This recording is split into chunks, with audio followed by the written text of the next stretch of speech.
Salut tout le monde, comment ça va? Je suis médecin et aujourd'hui, nous allons aborder l'un des sujets les plus discutés et sans aucun doute celui sur lequel vous avez le plus posé de questions, l'agrandissement du pénis. Oui, c'est exact. Ce sujet suscite beaucoup de curiosité, de doutes, d'insécurité et bien sûr d'attente.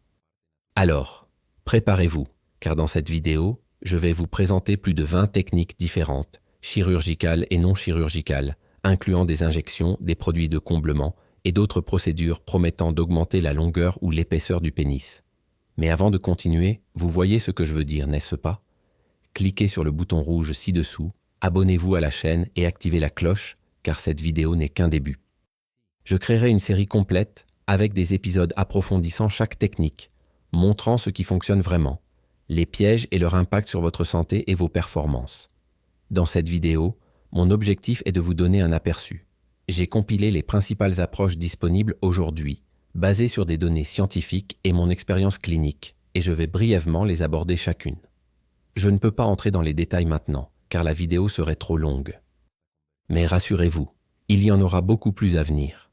Et bien sûr, j'aimerais connaître votre avis. Avez-vous entendu parler de ces techniques? Avez-vous déjà cherché des informations sur l'agrandissement du pénis? S'il existait une méthode sûre, envisageriez-vous de l'essayer? Laissez un commentaire. Votre participation est essentielle pour guider les prochaines vidéos. Alors, c'est parti. À la fin, je vous donnerai mon avis honnête sur ce qui vaut vraiment la peine et ce qui n'est que du marketing. Restez jusqu'au bout, ça en vaudra la peine. Le point de départ est constitué de méthodes non chirurgicales, y compris certaines méthodes maison qui circulent fréquemment sur Internet, même si elles ne bénéficient pas d'un soutien scientifique cohérent. L'une des plus mentionnées est l'utilisation de chaleur, comme des compresses chaudes, des saunas, des jacuzzis ou des douches chaudes. L'idée derrière cette pratique est que la chaleur provoque vasodilatation, augmentant le flux sanguin vers la région pénienne. Cela peut temporairement donner au pénis une apparence plus volumineuse ou plus grande. Cependant, cet effet est momentané. Dans les environnements froids, l'effet inverse se produit, vasoconstriction, qui réduit le flux sanguin vers les extrémités du corps, provoquant un rétrécissement visuel du pénis. Ce phénomène est physiologique et réversible et ne représente pas une augmentation réelle ou durable de la taille du pénis. Une autre méthode largement médiatisée est ce qu'on appelle exercice pénien, comme l'Egel Kings pratique, consiste à étirer manuellement le pénis, en appliquant des mouvements de traction répétitifs, simulant généralement la traite, dans le but de favoriser une augmentation de la longueur ou de l'épaisseur. Bien que ces techniques soient populaires dans les vidéos et les forums, les études existantes sur leur efficacité sont rares ou de faible qualité. Le pénis possède une structure appelée tunique albuginée, composée principalement de collagène et d'environ 5% d'élastine. Cela limite la capacité du tissu à s'étirer. Dans des situations spécifiques, comme après une chirurgie urologique, des techniques de mobilisation pénienne peuvent être recommandées par les kinésithérapeutes afin de préserver la fonction érectile et de prévenir le raccourcissement. En dehors de ces contextes cliniques, il n'existe aucune preuve scientifique que ces exercices entraînent un allongement pénien permanent. Dans certains cas, une utilisation régulière peut modifier temporairement l'apparence du pénis au repos, mais aucun changement structurel permanent prouvé. Une mauvaise utilisation de ces techniques, notamment sans conseils appropriés, peut entraîner des risques tels que des micro-blessures et des modifications de la sensibilité locale. Cette première étape englobe les méthodes les plus simples et les plus accessibles, souvent associées à des résultats temporaires ou à une efficacité douteuse. Les étapes suivantes font appel à des techniques plus complexes et, dans certains cas, mieux étayées scientifiquement. Poursuivant avec les méthodes non chirurgicales, la prochaine sur la liste est l'utilisation d'un extenseur pénien. Un extenseur est un dispositif mécanique qui exerce une force de traction constante sur le pénis. Il existe des modèles plus simples, facilement disponibles en ligne et dans les sex shops, ainsi que des versions plus sophistiquées, offrant une plus grande précision de réglage et des matériaux de meilleure qualité. La fonction de l'extenseur est de favoriser l'étirement progressif du tissu pénien au fil du temps. Pour y parvenir, il doit être utilisé quotidiennement pendant des périodes prolongées selon des protocoles spécifiques, généralement de 3 à 6 heures par jour. Une recommandation importante est la suivante. N'utilisez pas l'appareil pendant votre sommeil, pour des raisons de sécurité. Il existe des extenseurs spécialement développés pour aider au traitement de maladies de la péronie, avec des adaptations qui aident à corriger la courbure pénienne. En milieu clinique, ces dispositifs sont utilisés sous surveillance médicale. En pratique, l'utilisation prolongée et régulière du prolongateur peut entraîner une augmentation allant jusqu'à 1 à 3 cm, selon le protocole adopté et la réponse individuelle de chaque personne. Le mécanisme impliqué est le relâchement du ligament suspenseur, ce qui contribue à une plus grande projection de la partie interne du pénis. Une autre méthode d'utilisation externe est la thérapie par le vide. Cette fonction repose sur l'utilisation de pompes à vide, qui créent une pression négative autour du pénis, augmentant ainsi le flux sanguin vers cette zone. L'utilisation recommandée est généralement 10 à 20 minutes par jour. Il existe des versions manuelles et automatiques sur le marché. Les modèles automatiques sont généralement plus confortables et plus faciles à utiliser, bien que le résultat final soit similaire. La thérapie par le vide peut être utilisée pour améliorer l'oxygénation des tissus et la santé vasculaire pénienne, en plus d'être utilisée en complément de certains traitements cliniques. Il existe également un grand intérêt pour les produits topiques, tels que les gels pour le pénis. Ces gels sont commercialisés avec des promesses d'agrandissement du pénis et contiennent généralement vasodilatateurs, qui favorisent la dilatation des vaisseaux sanguins locaux, procurant une apparence momentanément plus volumineuse. Certains contiennent également des substances qui retiennent le liquide dans les tissus, contribuant à la sensation d'épaisseur. Cependant, l'effet STDE transition, limité à la durée d'action des principes actifs. Il n'existe aucune preuve scientifique qu'un gel topique favorise une augmentation permanente de la taille du pénis. En plus des gels, il existe également des capsules et des comprimés qui promettent des résultats similaires. Ces produits contiennent généralement des substances vasodilatatrices similaires à celles utilisées dans les médicaments contre la dysfonction érectile. Ils agissent en augmentant le flux sanguin, ce qui peut entraîner une augmentation momentanée du volume du pénis lors d'une érection. Cependant, il n'y a aucune preuve d'une augmentation définitive de la taille, même en cas d'utilisation continue.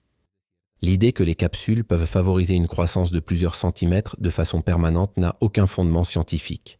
Ces produits fonctionnent, tout au plus, comme des compléments de santé sexuelle, mais pas comme des agents d'agrandissement du pénis. Enfin, il y a aussi la pratique de la traction avec des poids. Cette technique consiste à utiliser des anneaux ou des dispositifs qui maintiennent de petits poids fixés au pénis, dans le but d'en favoriser l'allongement au fil du temps. Dans certaines cultures, cette méthode est traditionnelle et les poids utilisés peuvent être assez lourds. Malgré cela, il n'y a aucune validation scientifique. L'utilisation de poids est une méthode efficace et sûre d'agrandissement du pénis. De plus, une traction excessive peut provoquer des blessures, des modifications de la sensibilité et des lésions du ligament suspenseur, sans garantir de résultats durables. Cette première partie a couvert les méthodes non invasives, c'est-à-dire des techniques externes, sans recours à la chirurgie ni aux injections. La plupart de ces techniques ont des résultats temporaires ou limités, et les données disponibles sur leur efficacité varient considérablement. Dans l'étape suivante, des approches plus structurées réalisées dans un environnement clinique seront explorées, où il y a une plus grande implication professionnelle et dans certains cas, des résultats mieux documentés. Le sujet actuel est celui des méthodes injectables et des produits de comblement visant à agrandir le pénis. Parmi les options étudiées figure la toxine botulique, communément appelée Botox bien que largement utilisée en esthétique faciale et en dermatologie. Son application pénienne a été étudiée dans des contextes spécifiques. Le pénis est composé de muscles lisses et de structures telles que fascia dartos, située dans le scrotum et à la base du pénis, peut présenter divers degrés de contraction. Des études préliminaires suggèrent que les injections de Botox dans cette région pourraient induire une relaxation locale, réduisant la rétraction pénienne à l'état flasque, donnant ainsi une apparence plus allongée. À ce jour, ces études sont limitées et portent sur un nombre limité de patients, ce qui en fait encore une technique expérimentale. Une autre caractéristique est l'utilisation de acide hyaluronique, un produit de comblement largement utilisé dans les interventions esthétiques telles que le comblement des lèvres et du visage. L'acide hyaluronique est une substance naturellement présente dans le corps humain et présente l'avantage d'être biodégradable, c'est-à-dire qu'elle est absorbée au fil du temps, généralement entre 6 et 18 mois selon la formulation. Dans le contexte pénien, il peut être injecté sur le côté de la tige du pénis pour augmenter le diamètre, calibre, ou sur le gland, tête du pénis, pour en modifier l'épaisseur et la sensibilité. L'augmentation obtenue avec ce type de comblement est temporaire et son utilisation, bien que prometteuse, n'est pas encore largement acceptée dans les recommandations officielles des sociétés médicales. Une autre charge utilisée est PMMA, polyméthacrylate de méthyle, un produit synthétique et permanente qui n'est pas réabsorbé par l'organisme. Ce matériau est devenu très populaire ces dernières années. et est utilisé dans diverses interventions esthétiques, notamment l'agrandissement du pénis. L'utilisation du PMMA est cependant associée à une taux de complications plus élevé, tels que l'inflammation, les nodules, le durcissement et l'asymétrie. Étant permanent, il est difficile à retirer une fois appliqué. En raison des risques et de l'absence de consensus clinique, son utilisation est actuellement découragée dans les procédures intimes. Un autre matériau largement évité est silicone liquide, dont l'application a déjà été utilisée par le passé. Cette substance présente un taux élevé de complications, notamment migration de produits, infections et déformations, rendant même difficile la rétraction et l'érection du pénis. Pour ces raisons, l'utilisation du silicone liquide a été largement abandonnée et non recommandée. Il existe également des études portant sur l'application de graisse autologue, c'est-à-dire prélevée sur le corps du patient par liposuction. Après traitement, cette graisse est injectée dans le pénis à des fins esthétiques. Bien qu'il s'agisse d'une substance naturelle et bien tolérée, les résultats peuvent être incompatibles, avec un taux d'absorption variable et la possibilité d'asymétrie. La technique est encore en développement, avec des résultats prometteurs dans certaines études initiales. Une autre approche explorée est l'utilisation de PRP, plasma riche en plaquettes. Cette méthode consiste à prélever le sang du patient, à le centrifuger et à appliquer le plasma concentré sur la région pénienne.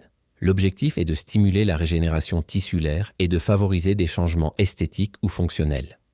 Cependant, les études disponibles sont très limitées et il n'existe pas encore suffisamment de preuves scientifiques pour valider l'efficacité et la sécurité de ce type d'application à cette fin.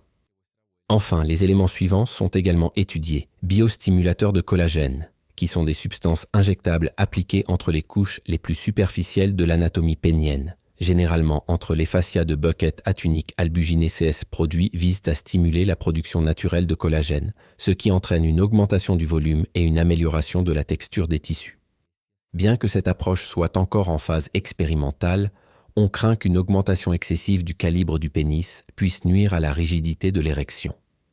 En effet, le poids supplémentaire induit par le produit de remplissage peut rendre difficile le maintien du pénis, en particulier chez les patients dont l'érection est déjà compromise. Nous entrons maintenant dans la partie chirurgicale des procédures d'agrandissement du pénis. Il s'agit de la série de techniques la plus invasive, généralement pratiquée en milieu hospitalier par des professionnels spécialisés en chirurgie urologique. Bien qu'il existe plusieurs approches, elles ne sont pas toutes largement acceptées ni bien étudiées, et les risques associés doivent toujours être pris en compte. 1. Implant en bande de silicone ou en maille synthétique. L'une des techniques déjà étudiées consiste à placer un type de bracelet en silicone autour du corps du pénis. L'intervention est réalisée par incision, comme pour habiller le pénis avec cette bande, afin de maintenir son épaisseur. Une étude menée aux États-Unis a suivi environ 400 patients soumis à cette technique. Malgré l'ampleur de l'échantillon, les données recueillies soulèvent encore des doutes quant à la sécurité à long terme, principalement par complications enregistrées telles que des réactions inflammatoires, des infections et des modifications de la sensibilité. Cette approche est encore controversée. 2. Section du ligament suspenseur du pénis. Il s'agit de l'une des interventions chirurgicales les plus connues et les plus discutées.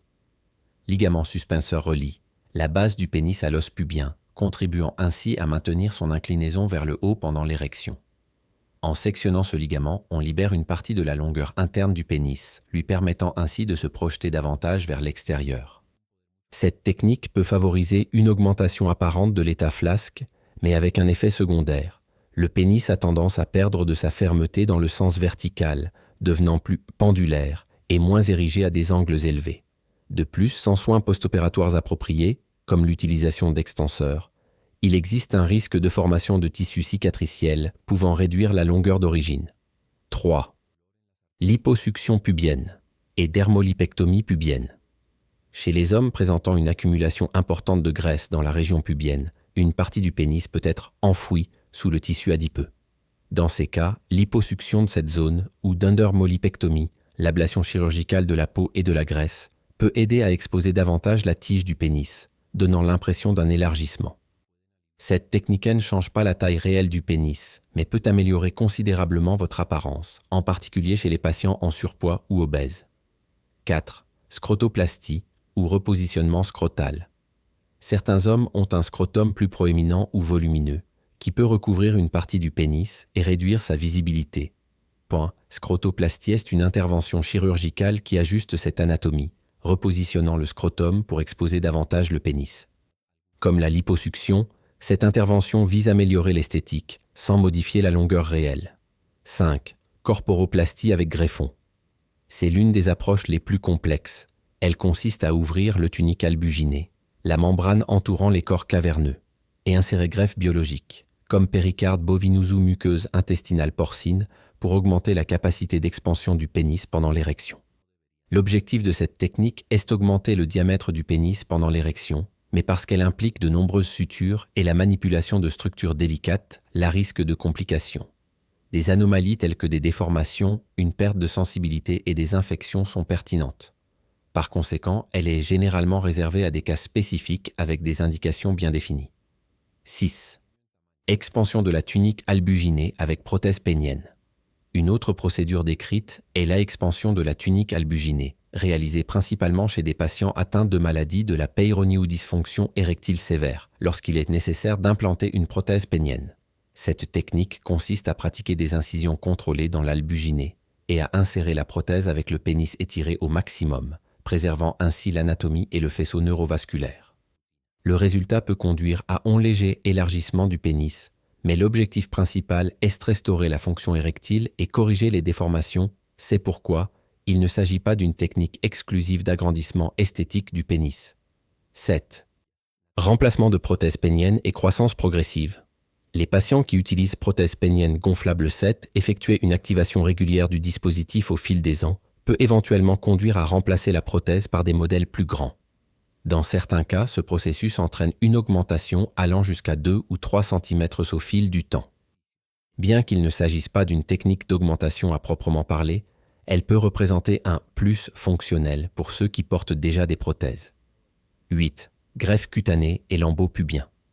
Dans des cas plus spécifiques, undermolipectomie avec greffe. Une technique qui consiste à retirer la graisse de la région pubienne et, dans certains cas, faire pivoter les lambeaux de peau ou de graisse pour la reconstruction de la base pénienne. Cette technique, décrite par des chirurgiens spécialisés en chirurgie intime, implique des étapes de reconstruction complexes, généralement appliquées dans des cas extrêmes, tels que les malformations ou les chirurgies reconstructives. Comme vous pouvez le voir, il existe de nombreuses techniques chirurgicales visant l'esthétique pénienne, mais la plupart d'entre eux comportent des risques importants, soit en raison du caractère invasif des procédures, soit des effets secondaires qui peuvent survenir à court ou à long terme. Les gains obtenus ne justifient pas toujours les risques encourus, et par conséquent, ces interventions chirurgicales sont généralement indiquées avec prudence, souvent dans le cadre de protocoles cliniques ou d'études scientifiques. Il reste encore beaucoup de recherches dans ce domaine, prometteurs mais encore insuffisants, des preuves solides et un consensus scientifique cohérent. Il s'agissait d'un aperçu large et sans filtre des différentes techniques, des plus artisanales aux plus chirurgicales, utilisées ou étudiées pour l'agrandissement du pénis. Le sujet suscite intérêt, curiosité et souvent des attentes irréalistes. Il est donc essentiel de se renseigner, information de qualité, basée sur la science et toujours avec surveillance professionnelle. La décision de toute intervention, notamment chirurgicale, doit être prise en toute connaissance de cause. Clarté, sécurité et conscience après une évaluation médicale appropriée. Avez-vous aimé ce contenu? Alors, suivez ces étapes. Abonnez-vous à la chaîne. Cela m'aide à continuer à proposer du contenu sérieux et scientifique sur la santé intime des hommes. Activez la cloche pour ne pas manquer les prochaines vidéos, où je détaillerai chacune de ces techniques calmement et en profondeur. Laissez-le ici dans les commentaires. Laquelle de ces approches avez-vous trouvé la plus intéressante? Connaissiez-vous déjà certains d'entre eux? Auriez-vous le courage de faire l'une de ces procédures? Aimez cette vidéo si elle vous a aidé de quelque manière que ce soit et partagez-la avec toute personne également intéressée par la santé des hommes. Et n'oubliez pas, rien de ce que nous abordons ici ne remplace une consultation médicale. Consultez toujours un professionnel qualifié avant de prendre une décision.